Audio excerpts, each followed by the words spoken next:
Ever wonder why a simple piece of paper or a number on a screen can determine your capacity to acquire goods and services? Well, that's the enigma of currency for you. It's this magical medium of exchange that's been facilitating trade since time immemorial. Let's take a trip back in time. Picture a world where people traded goods directly, a cumbersome barter system. Then, humanity struck gold. Literally. We started using gold and silver coins as a universal standard for exchange. This was a game changer. Fast forward to the invention of paper money, a more convenient, portable way to trade. And now, in the 21st century, we're dealing with digital currencies. A string of numbers on a screen represents your purchasing power. Amazing, isn't it? The evolution of currency has been instrumental in simplifying transactions and promoting economic development.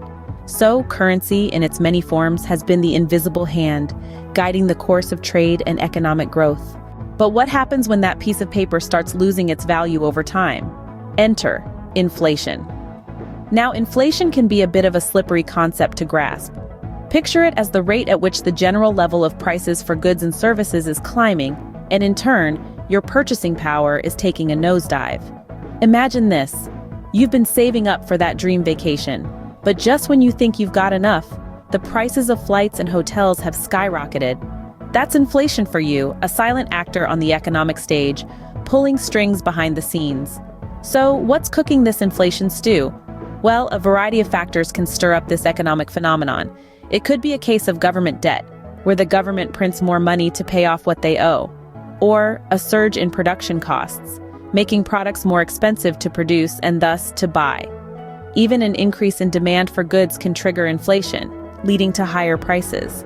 Inflation then is like an invisible thief, quietly reducing the purchasing power of your hard-earned money. But is everyone a loser in this inflation game? Not necessarily. Let's sail into the choppy waters of inflation's winners and losers. Borrowers can actually benefit from inflation, especially if their income grows faster than inflation. Here's why. They get to repay their loans with money that's worth less than when they borrowed it. Pretty clever, right?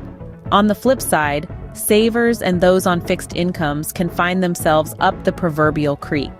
As inflation rises, the purchasing power of their static income or savings diminishes.